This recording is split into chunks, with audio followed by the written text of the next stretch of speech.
Every morning, millions of people wake up with a puffy face, heavy eyelids, a disappearing jawline, and stiff, aching shoulders.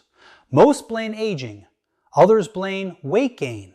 But what if both are wrong?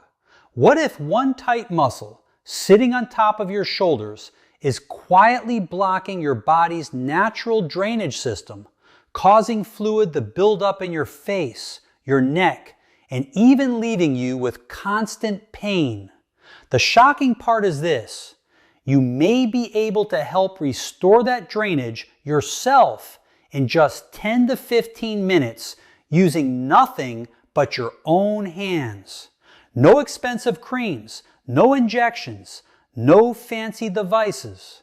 In today's video, I'll show you the hidden muscle almost nobody talks about, explain why it affects both your appearance and your neck pain, and walk you through a simple step-by-step technique that could completely change the way your face and shoulders feel. Make sure you stay until the end, because the final step is the one most people skip, and without it, the entire technique becomes far less effective.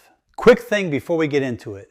If clear, honest health info is what you're after, subscribe and tap like, because that's what carries this channel toward 100,000. Let me start with what this actually feels like, because you've probably been living with it for so long that it just blends into your day. You wake up and your face looks a size bigger than it did the night before. Your eyes seem smaller, your cheeks feel full, and the clean edge of your jaw has gone a little soft. By mid-morning at your desk, your shoulders feel like they're carved out of stone, and by the afternoon, there's a dull, dragging ache across the back of your neck that no amount of shifting in your chair seems to fix. You roll your shoulders, you stretch, maybe you book a massage, and for a day or two it eases. Then it all comes back. Most people just decide this is what getting older feels like. It isn't. Here's the real reason any of this happens. Because once you see it, everything else falls into place. Your face puffs up, your shoulders ache, and your neck stays tight for one underlying reason. The drainage out of your head and neck has slowed down. Two systems handle that drainage. There's your veins, which carry used blood back toward the heart, and your lymphatic system, which clears fluid and waste out of your tissues. When either one backs up, fluid stalls in the soft tissue of your face and neck. And here's the idea to hold on to for the whole video. Until that drainage gets moving again, no cream, no face massage, and no expensive treatment is going to give you a result that lasts. You'll be wiping away the symptom while the cause sits there untouched. So let me walk you through the plumbing, and I'll keep it simple. No Latin, no diagrams. Blood arrives in your face and neck through arteries. An artery is just the vessel that delivers blood to the tissue, carrying the oxygen, the fuel, and the raw materials your cells need. One artery, one delivery pipe. But the return trip is built differently. Each of those arteries travels with two partner veins running right alongside it. So one vessel brings blood in, and two carry it back out. On paper, that sounds like a generous safety margin, double the drainage capacity. But these return veins have one important quirk. Their walls are extremely thin, paper thin. And that means the moment any outside pressure presses on them, they flatten and the drainage through them stops cold. Hold that thought, because in a second, you'll see exactly what does the pressing. And it's the same thing the whole time. Meet the muscle at the center of this whole story, the trapezius. It's a broad, flat sheet of muscle that covers the back of your neck and the tops of your shoulders, running from the base of your skull all the way down to the middle of your back. It holds your shoulders in place. It helps hold your head up, and it gets involved every single time you move your arms. And in the overwhelming majority of people, that muscle is sitting in a state of chronic spasm. Now, spasm might make you picture a sudden, sharp cramp, but that's not what this is. This is a low, constant background tension that the muscle holds for months, even years, without ever fully letting go. It builds up so slowly that you stop noticing it. You just call it my shoulders and move on with your life. Where does that tension come from? From ordinary daily life. Sitting for hours, working at a computer, looking down at a phone with your head dropped forward, and stress, which is a big one because when you're under pressure, you reflexively hoist your shoulders up toward your ears and tighten them without ever realizing you're doing it. That's an ancient protective reflex hardwired into all of us. A frightened animal pulls its head down into its shoulders to guard its neck. You do the exact same thing, except instead of doing it for a few seconds of real danger, you do it all day, every working day, while you answer emails and sit in traffic. Over the years, the trapezius settles into what's called hypertonus, which simply means too much tension, a muscle stuck in a clenched state it was never meant to hold. And that clenched muscle starts pressing down on the very thin-walled veins we just talked about, the ones draining your face and neck. From there, the chain of events is straightforward. The drainage gets pinched, fluid stops moving out, it pools in the tissue, your face puffs, and it's usually worse in the morning because while you sleep lying flat, gravity isn't helping that backed up fluid escape the way it does when you're upright. So it settles overnight. Your eyes look narrow, your cheeks look soft and full, the clean line of your jaw blurs, and none of it is coming from your age or a few extra pounds. It's plain fluid congestion from a muscle that won't release. But the pinched veins are only half of it. The second problem is your lymphatic system grinding to a halt. So let me explain what lymph even is, because most people have never had this spelled out. Lymph is a clear fluid that runs through your tissues, collecting the leftovers of daily life. That's cellular waste, byproducts of normal metabolism, and immune cells doing their patrol. And it carries all of it off to be filtered through small stations called lymph nodes. Think of the lymph nodes as cleaning checkpoints.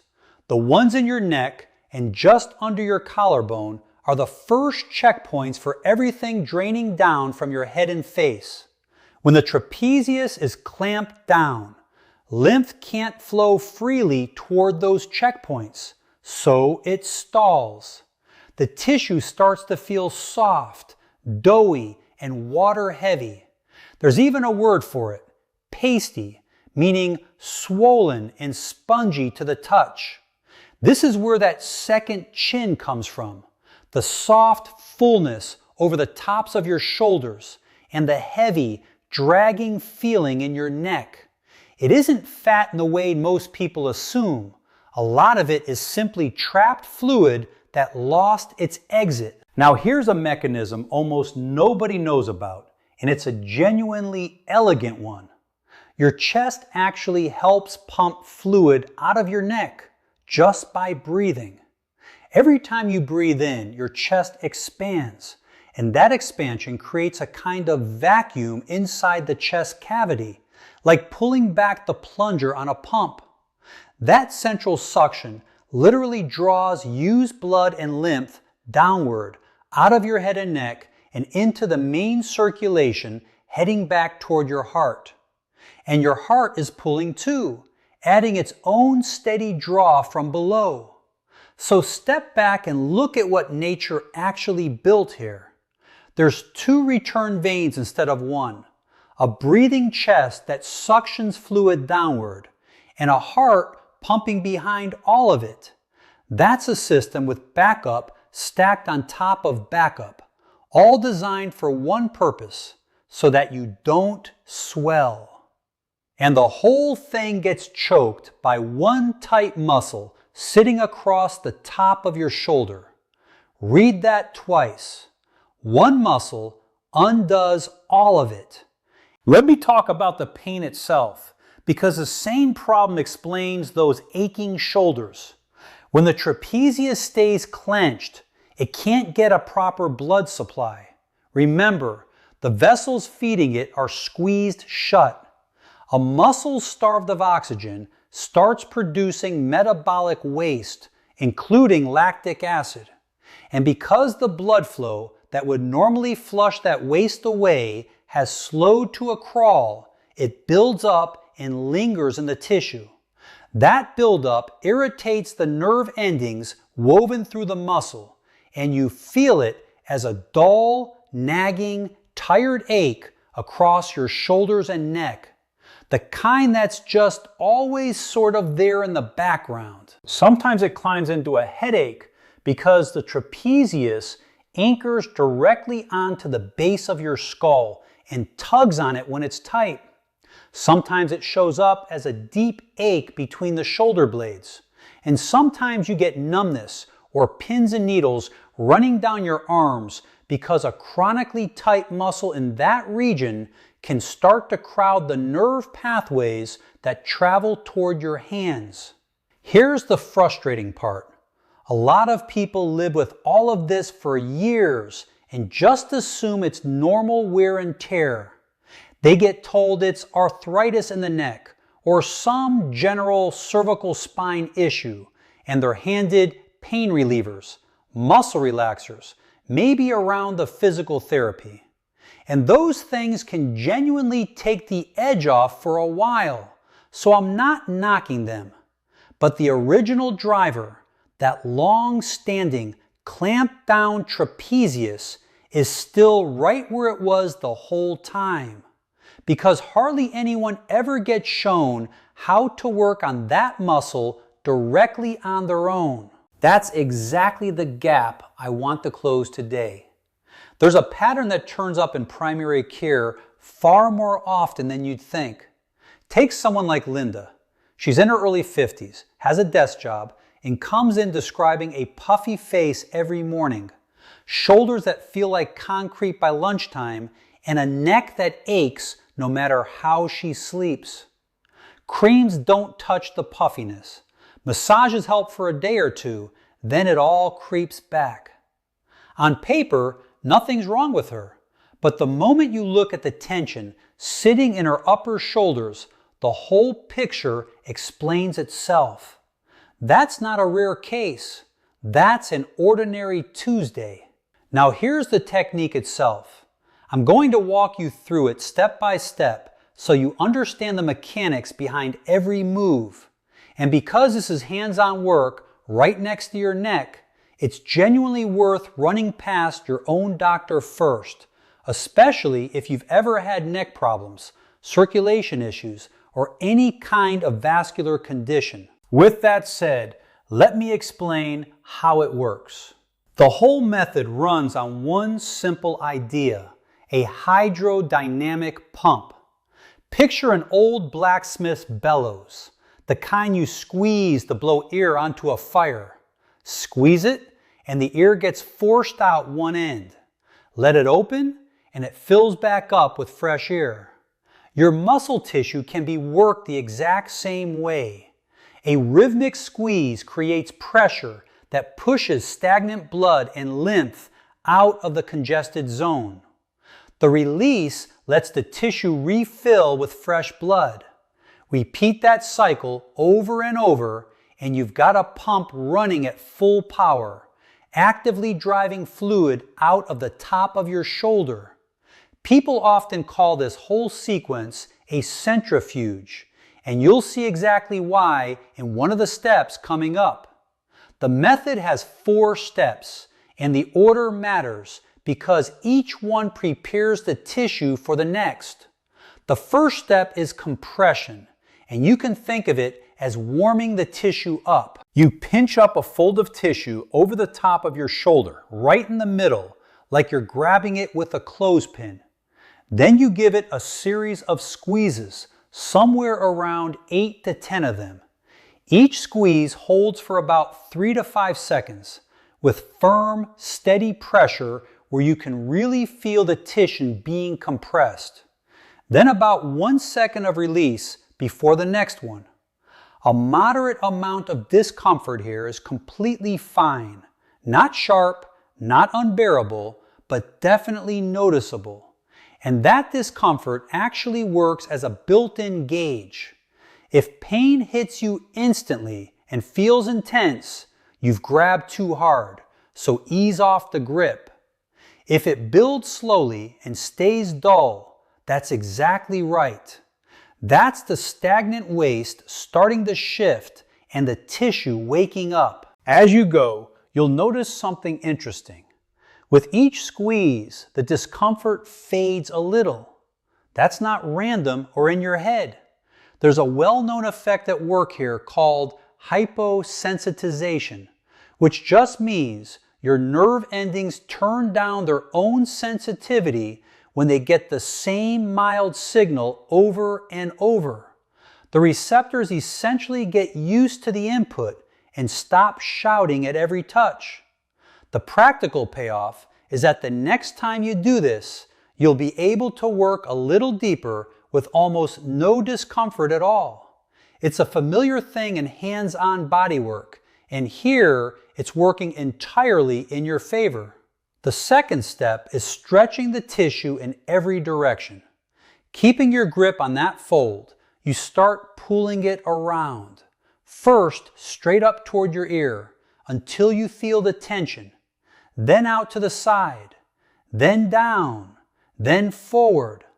After that, you start drawing slow, full circles with it, tugging the tissue as far as the grip will allow in every direction. The point of this is to loosen up the muscle fibers and break apart what are called adhesions, which are tiny connective tissue stickers that form inside a muscle that's been tense for a long time and quietly prevent it from relaxing the way it should. 7 to 10 full circles is plenty. At first, that fold is going to keep slipping out of your fingers. Don't let it throw you. Just re-grab and keep going. If your hands get tired, you've got a couple of easy options. You can lift the shoulder you're working on slightly, which takes some of the load off your fingers. Or you can sit down, plant your elbows on a table, and lean forward, which brings your shoulder up toward your hands instead of forcing your hands to reach down. You can even do this lying down on your side or on your stomach, propped up on your elbows. That last position is especially easy if your hands aren't strong or this is your very first attempt. The third step is the one the whole method is named for. Loosen your grip so you're no longer squeezing into the fold, just holding it lightly from the outside. Then you start rotating the tissue in small circles, slowly at first, and gradually speed up, faster, then faster still. Speed genuinely matters here, because the quicker you spin the tissue, the stronger the outward force you create inside it. And that force physically separates the muscle fiber from the fluid that's been trapped inside it. Done right, the rotation turns into a brisk vibration, a shaking, with the whole surrounding area buzzing under your hand. You keep going until the fold under your fingers feels like it's gotten smaller and softer, almost like it deflated a little. That's the moment the fluid has actually moved out of the tissue, and you can feel it happen. Now, a serious safety point on this step, so make a mental note. Never do this on both shoulders at the same time with full squeezing pressure. If you clamp down hard on both sides of the trapezius at once, it can trigger a symmetrical reflex that sends pain shooting straight up into your head, into your temples, your forehead, behind your eyes, and sometimes even a foggy, swimmy, lightheaded feeling. So the rule is dead simple. Do one side completely, all 4 steps, then switch to the other side. If you really want to work both sides together, the only thing that's safe is light shaking, which is the 3rd step with no pressure and no squeezing at all. That's gentle and it still drains nicely. There's also a nice combination move hidden inside this step. While you're holding the fold and vibrating it, you can slowly draw it upward toward your ear at the same time. Hold that stretch for a beat, then lower it back down as if you're laying the muscle gently back into place. Pairing the vibration with that lengthwise stretch creates an extra pump. You've got the spinning force on one hand and a mechanical stretch on the vessel bed on the other.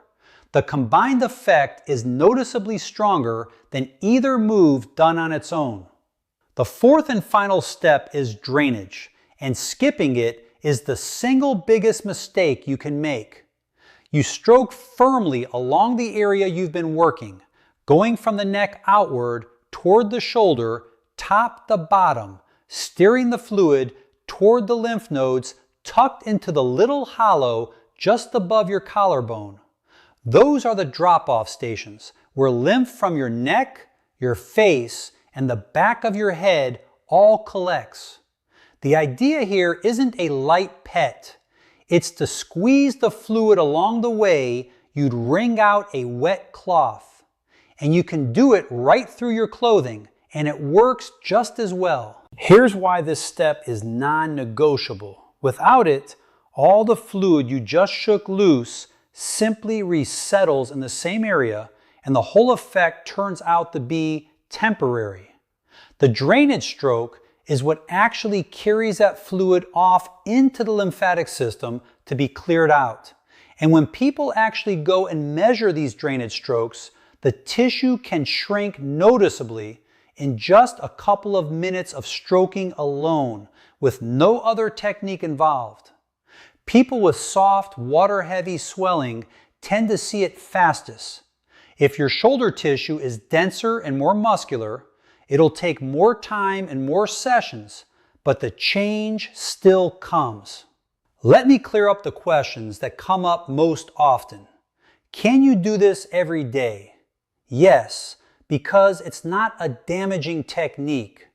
Done correctly, you're not injuring tissue, you're draining it. And daily work just gets you there faster. What if your shoulder is sore the next day? That's a normal reaction in the early sessions. A bit like the soreness you feel after a new workout, since the tissue just isn't used to being worked yet. When that happens, skip the squeezing for the day, but the light shaking from the 3rd step is still fine and even helpful because it keeps the blood moving and clears things out faster, so the soreness passes sooner. What if your hands are weak and you can't really hold the grip? Work lying down on your side or on your stomach on your elbows, where the shoulder relaxes and comes to you, so you barely need any hand strength at all. Shake your hands out between steps. You can even start with the finishing stroke as a warm-up, since a minute of stroking softens the tissue and makes that first grip easier. What about swelling right above the collarbone? Is it safe to work there? It's not just safe, it's the target. That's exactly the zone you want to pump because you're stimulating those lymph nodes directly. And can one of those vibrating massage guns replace this? Partly. A powerful percussion massager with a large head can stand in for the 3rd step, the vibration part. But the key words are powerful and large head. A small, weak attachment won't reach deep enough to do anything useful. And nothing replaces the first two steps, the squeezing and the directional stretching, because those depend on you physically grabbing the muscle fiber and working it with your hands. That's a completely different kind of contact. If you're doing this for someone else, like a partner, a parent, or your kid, you only need the third and fourth steps. Stand behind them, take the top of the trapezius in a light grip, and gently shake it. No pressing, no squeezing, just the vibration followed by the smoothing stroke toward the collarbone. That's enough to lift the fatigue and give them real, noticeable relief. The one rule to remember is don't clamp both sides at once because of that same referred head pain we just talked about. When you finish one side, stop and compare the two before you move on. The side you just worked will feel noticeably softer, warmer, and lighter. And the soft mound on top of that shoulder will sit visibly lower than the other one. That's not just a feeling, it's a real change in the volume of the tissue, and you can actually see it in the mirror. Then you move to the other side and run the entire sequence again from the top. Now let me connect this straight back to your face because I know that's why a lot of you are here in the first place. With the puffy outline, the heaviness under the eyes, and the soft second chin. Here's the key thing to understand. Everything you do to your trapezius and the top of your shoulder feeds directly into how your face looks. This isn't a beauty trick, it's physiology. You're freeing up the veins and lymph vessels of your neck, and once those are open, fluid finally drains away from your face the way it's supposed to. The result is less puffiness, a sharper jawline, and a fresher look without injections, without machines, and without a single appointment. It's just your own normal drainage coming back online. So here's the big takeaway. That puffy face, soft jawline, heavy eyelids, stiff shoulders, and constant neck tension may not simply be signs of aging or weight gain. In many cases, they can be influenced by how well fluid drains from your head and neck. When the trapezius becomes chronically tight, it may interfere with that natural drainage. By learning how to relax and mobilize this muscle with the 4-step technique you saw today, you may help restore a healthier circulation, reduce muscle tension, and support your body's own natural drainage process. Remember, lasting improvements come from consistency, not perfection. Spend just 10 to 15 minutes a day practicing these techniques. Pay attention to how your body responds and always work within your comfort level. If you have any medical conditions involving your neck or circulation, be sure to check with your healthcare provider before trying them. If you found this video helpful, give it a thumbs up and subscribe for more science-backed health tips that can help you feel better naturally. Let me know in the comments, have you ever noticed your face looking puffier after waking up? Or do you struggle more with shoulder and neck tension? I'd love to hear about your experience. Thanks for watching, take good care of yourself, and I'll see you in the next video.